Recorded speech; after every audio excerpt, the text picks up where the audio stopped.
Ready. கடாயில் 4 teaspoon தேங்காய் எண்ணெய் விட்டுருக்கேன். பொரியை தேங்காய் எண்ணெயில் வறுக்கிறப்ப ஃப்ளேவர் நல்லாயிருக்கும். கடுகு 1/4 டீஸ்பூன், உளுந்தம்பருப்பு 1/2 டீஸ்பூன், கடலைப்பருப்பு 1/2 டீஸ்பூன்,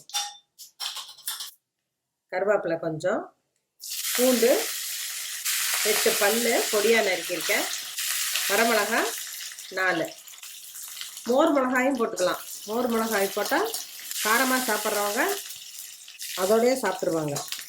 மஞ்சள் தூள் 1/4 டீஸ்பூன், பொட்டுக்கடலை சின்ன கப்பில் 1, நிலக்கடலை 1 கப்பு. நிறையா வேணும்னு நினைக்கிறவங்க நிறையா போட்டுக்கலாம். 1 நிமிஷம் ஃப்ரை ஆகட்டும். தேங்காய் எண்ணெய் வேண்டான்னு நினைக்கிறவங்க நல்லெண்ணெய் ஊற்றிக்கலாம். பொரி ஒரு பவுல் நிறைய எடுத்திருக்கேன், அதை போட்டுடலாம்.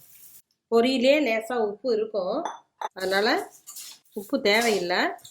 இது நல்லா சூடாகிற வரைக்கும் வறுக்கணும். மீடியம் ஃப்ளேமில் வறுக்கணும், இல்லாட்டி அடியெல்லாம் கருகிரும். விடாமல் கிளறி விடணும். சிம்மில் வச்சுக்குவோம். காரம் இதே போதும்னு நினைக்கிறவங்க விட்டுறலாம். கொஞ்சம் அதிக காரம் வேணும்னு நினைக்கிறவங்க 1/4 டீஸ்பூன் சாம்பார் தூள், மஞ்சத்தூள் போடுறப்பவே எண்ணெயில் போட்டுக்கலாம். பொரியை எடுத்து நுணுக்கணும்னா நல்லா பவுட்ரு ஆகணும். அது வரைக்கும் சூடு பண்ணணும். பவுட்ரு ஆயிடுச்சு. இந்த கடாய் சூட்லேயே 1 நிமிஷம் வச்சுட்டு அப்புறமா ட்ரான்ஸ்ஃபர் பண்ணலாம். ஸ்டவ் ஆஃப் பண்ணிடுறேன். கார பொரி ரெடி ஆயிடுச்சு. இது ஈவினிங் ஸ்நாக்குக்கு ரொம்ப உகந்தது. செஞ்சு பாருங்கள், சாப்பிட்டு பாருங்கள். தேங்க்யூ.